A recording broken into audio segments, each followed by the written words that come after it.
Mesdames et messieurs, bonjour. Bienvenue autrefois dans notre chaîne Wadbo Consulting and QSE. Aujourd'hui, nous allons faire une formation suite à notre programme de avril 2020. C'est une formation relative à la norme ISO 9001 version 2015.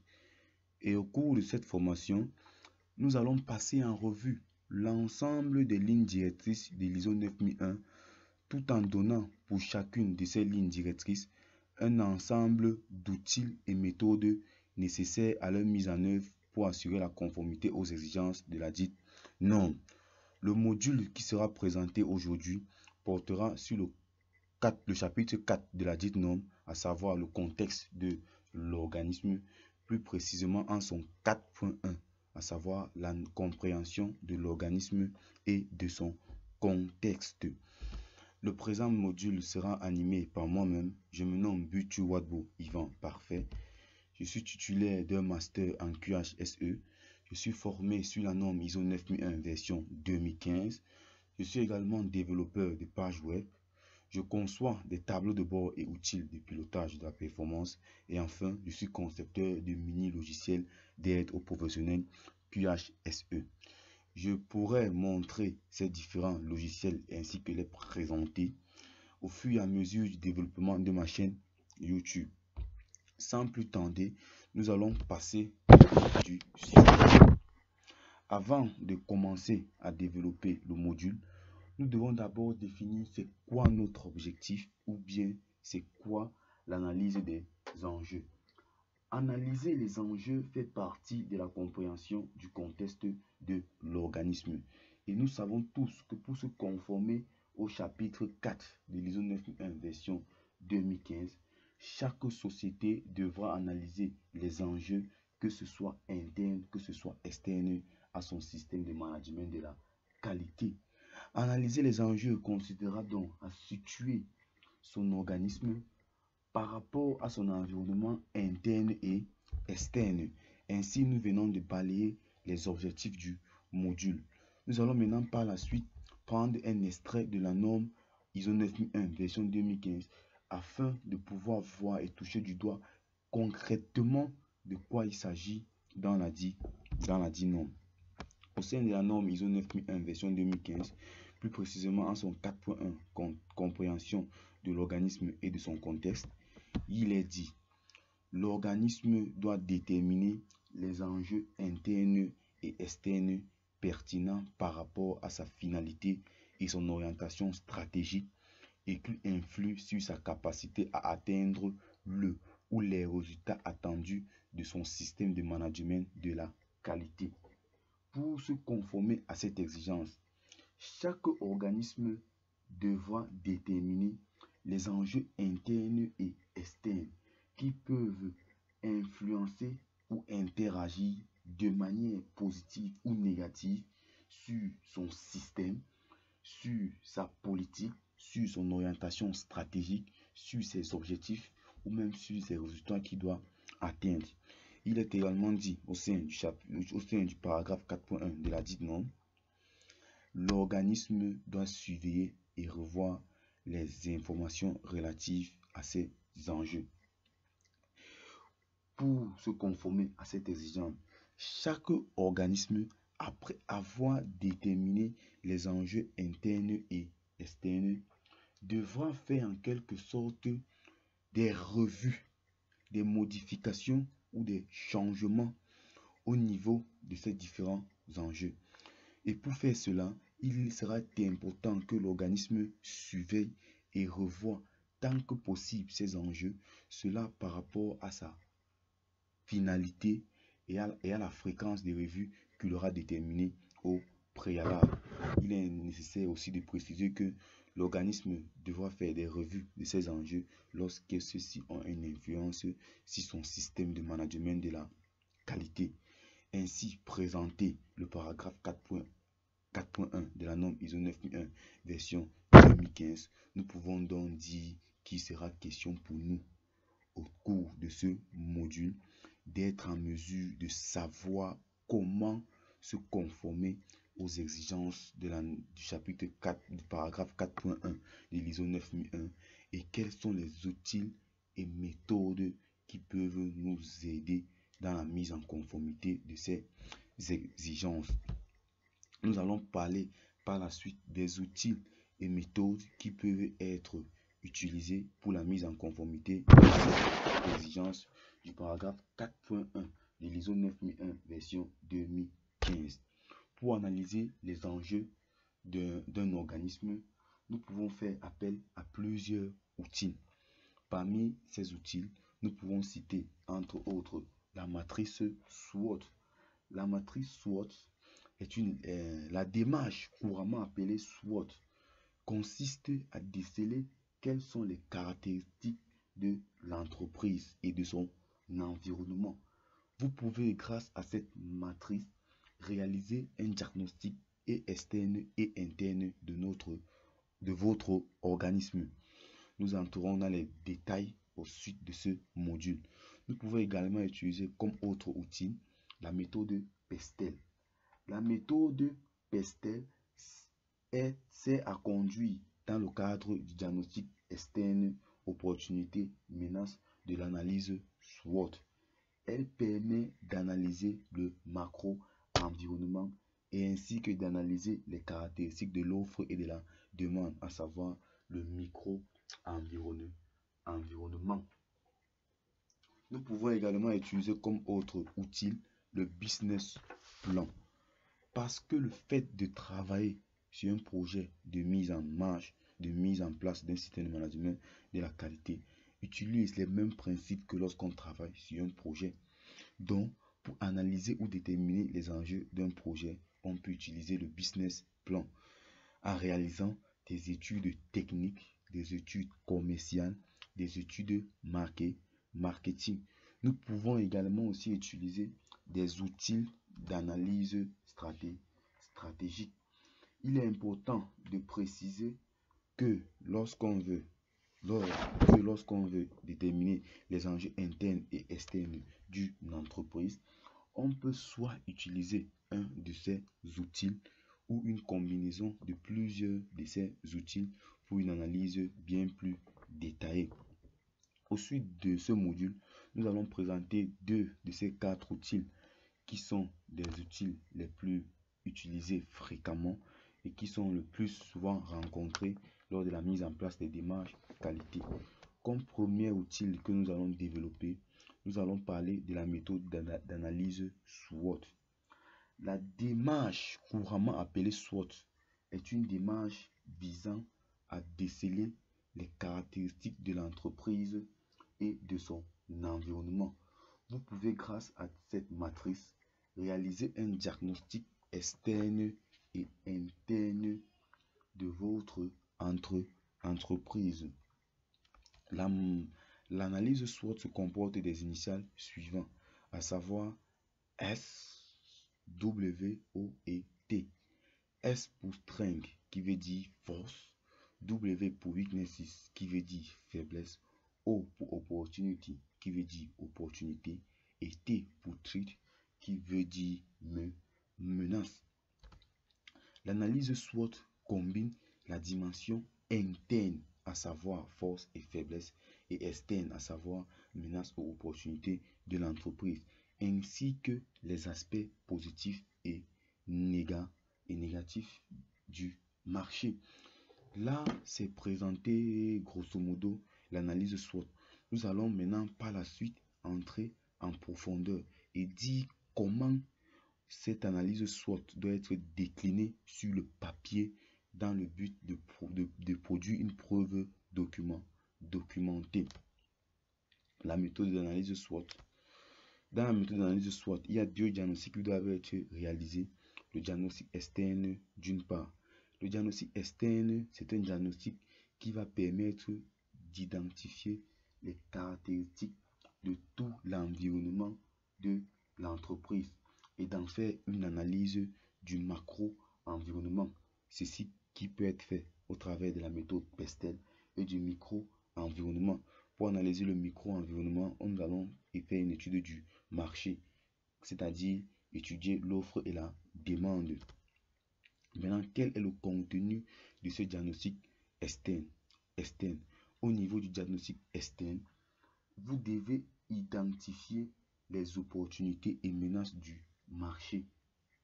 Pour cela, vous devez vous positionner comme un responsable de l'entreprise et identifier ce qui est positif pour l'entreprise ou non. Et pour conduire cette démarche, il vous faudra étudier le macro-environnement au travers de la méthode PESTEL et le micro-environnement au travers de l'étude du marché. L'étude du marché est très simple à réaliser. Il faudra juste étudier l'offre et la demande. Dans l'étude de l'offre, on va étudier l'ensemble des entreprises concurrentes, des fournisseurs qui proposent des produits ou services identiques aux nôtres. Nous pouvons également étudier, toujours dans l'étude de marché, la demande. Dans la demande, nous pouvons étudier l'ensemble de la clientèle, quels sont les besoins et quelles sont les attentes. La méthode d'analyse SWOT fait également appel à un diagnostic interne. Le diagnostic interne doit suivre une trame précise. Vous devez mettre en avant les forces et faiblesses de l'entreprise en respectant 9 points qui vont permettre de bien caractériser votre entreprise. Certains points peuvent être plus détaillés que d'autres en fonction de la structure de l'entreprise. Maintenant, quel est le contenu qui entre dans ce diagnostic interne? Au niveau du diagnostic interne, on doit identifier les forces et les faiblesses. Et on doit identifier ces forces et faiblesses au travers de 9 points qui peuvent être décelés en structure de l'entreprise. Parmi ces 9 points, nous avons la structure financière. Dans la structure financière, nous pouvons voir par là la puissance financière, la capacité d'autofinancement de l'entreprise. Nous avons aussi la structure technologique. Dans la structure technologique, nous avons la recherche et le développement, les technologies de production et d'organisation ou même de commercialisation. Dans la structure humaine de l'entreprise, nous avons par exemple la productivité des collaborateurs, la qualification, les langues, les ambiances, la fidélité et même la compétence des cadres. Dans la structure marketing, nous avons par exemple la marque, la position concurrentielle, les études de marché que nous avons eu à réaliser dans le produit et le gamme. Là, produit et gamme. Là, nous entrons si notre produit est un produit innovant ou l'aspect purement produit. Nous avons également la politique et prix, la politique de communication et même la politique de distribution. Ici, nous avons présenté avec une certaine ardeur l'ensemble des éléments qui entrent dans l'analyse SWOT. Donc, lorsqu'il vous faudra analyser les enjeux, il vous faudra juste prendre votre analyse SWOT en sachant que lorsque vous allez mener l'analyse SWOT au niveau du diagnostic externe, vous pourrez vous faire aider de la méthode PESTEL qui va vous permettre d'identifier le macro-environnement et pour le micro-environnement, il vous faudra juste analyser le marché, c'est-à-dire l'offre et la demande. Pour le diagnostic externe, il se fait au sein de l'entreprise lui-même. Vous pouvez faire un brainstorming avec les différentes parties prenantes et déterminer quelles sont les faiblesses de votre entreprise. Il en va de même pour le diagnostic externe. Vous pouvez organiser un brainstorming, des retours d'expérience, collecter des informations sur le net, avec des sondages pour voir quelles sont les menaces et opportunités du marché. Nous passons maintenant à la méthode de l'analyse PESTEL. L'analyse PESTEL est à conduire dans le cadre du diagnostic externe, à savoir opportunités et menaces de l'analyse SWOT. C'est-à-dire, la méthode d'analyse PESTEL vient en quelque sorte en complément de l'analyse SWOT. Elle va permettre d'analyser le macro-environnement, d'analyser d'ailleurs les caractéristiques de l'offre et de la demande, à savoir le micro-environnement. L'analyse PESTEL se décline simplement comme suit. Nous avons le P pour politique. Ici, nous avons toutes les législations, les facteurs politiques aussi bien national et international qui peuvent influencer sur le développement de votre activité et sur votre place sur le marché.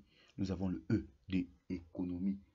c'est la concurrence entre vous et vos principaux concurrents, mais aussi la conjoncture économique actuelle pouvant entraîner des changements au sein de votre entreprise. Je peux prendre par exemple là le taux d'intérêt, le taux d'inflation ou même le pouvoir d'achat, le S de social.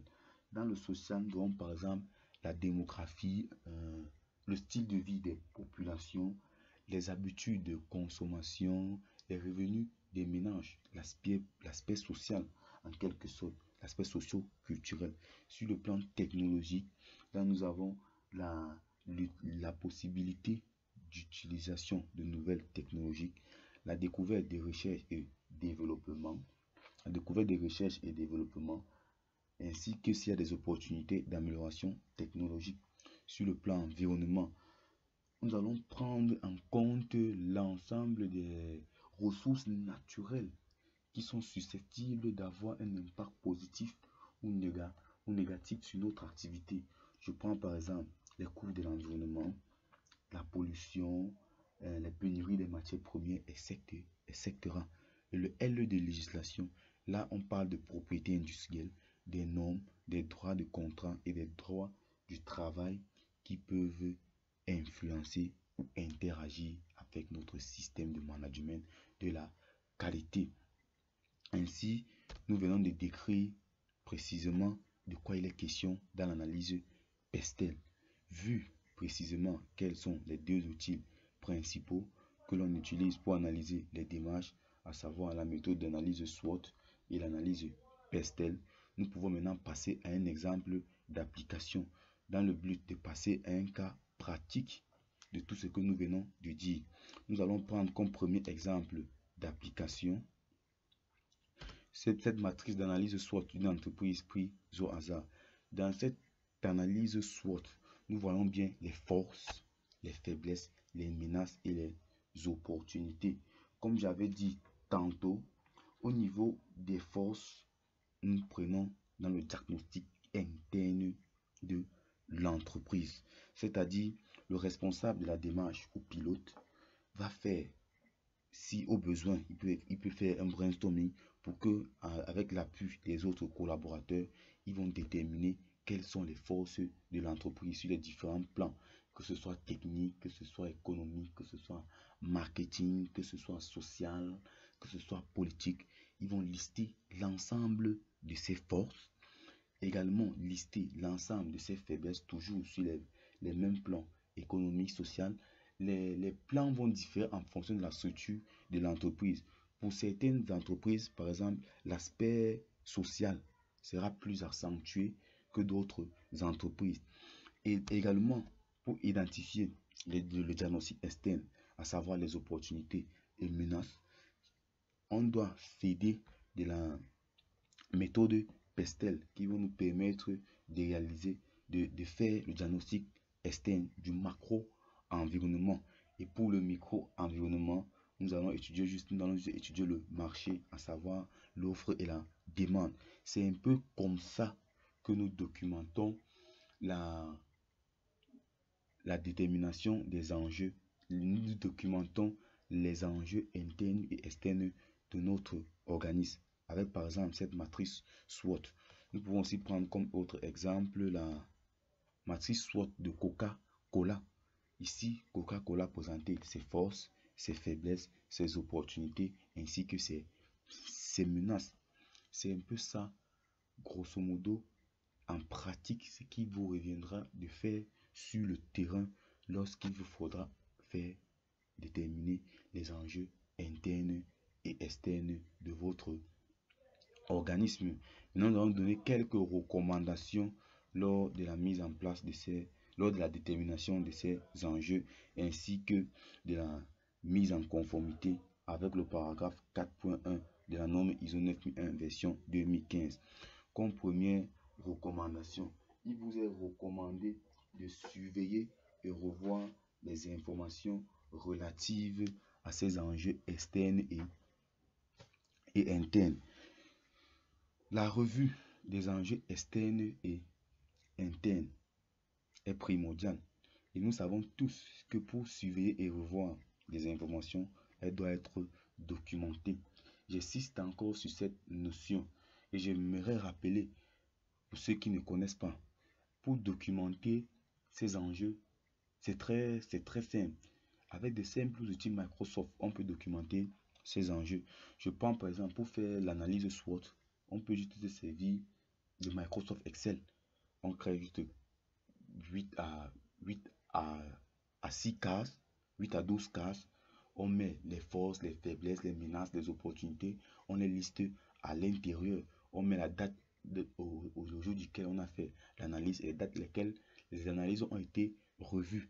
On peut également se servir de Microsoft Word, de Microsoft Visio, de Microsoft PowerPoint pour faire notre matrice SWOT. C'est un peu trivial. Je vais mettre en description de la vidéo une feuille Excel et une feuille Word où je vais montrer comment j'ai pu faire des matrices SWOT avec Excel et avec Microsoft Word. Je vais vous faire de très belles matrices d'analyse SWOT. Et pour revenir au sujet, nous devons surveiller et revoir ces informations. La surveillance va se faire à des fréquences planifiées et on va surveiller les enjeux qui ont une influence sur le système de management de la qualité. Nous devons également, comme seconde recommandation, faire des analyses méthodiques et détaillées. Il est beaucoup conseillé que lorsqu'on veut déterminer les enjeux, de faire une analyse SWOT couplée à la méthode d'analyse PESTEL. Certes, ce n'est pas une méthode universelle. Chaque entreprise y va de son bon gré et de son savoir pour déterminer ses enjeux. Mais de conseils, faites des analyses SWOT, vous combinez avec des analyses PESTEL. Ces analyses-là sont méthodiques et bien détaillées. Comme troisième recommandation, il est recommandé d'enrichir son système documentaire. Au lieu d'avoir juste une analyse SWOT, on peut également avoir une procédure. Et dans cette procédure, nous allons mettre la méthode qu'on a utilisée pour construire notre matrice SWOT, la démarche qui a été utilisée, la fréquence des revues des enjeux, la fréquence des revues des informations. Et on peut également citer nos sources d'informations, ceci pour enrichir notre système documentaire. Il ressort de cela que si on met en place une procédure et que l'on met l'ensemble des éléments que j'ai eu à citer, nous verrons que nous répondons à presque à l'ensemble des exigences qui avaient été vues au départ du module. Comme quatrième recommandation, nous devons prendre en considération l'aspect risque ou opportunité relatif aux enjeux. Cette partie sera plus approfondie au niveau du chapitre 6 de la dite norme où on parle de la planification du système de management de la qualité. Ceci est une exigence de la norme ISO 9001. Comme autre recommandation, nous pouvons aussi dire de toujours lier les enjeux avec politique qualité et objectif qualité, de telle sorte que les enjeux s'arriment à l'orientation stratégique de l'entreprise. Comme autre recommandation, nous pouvons aussi vous recommander de déterminer des enjeux mesurables autant que possible. Nous sommes arrivés au terme de la présentation du module. Je vous remercie d'avoir suivi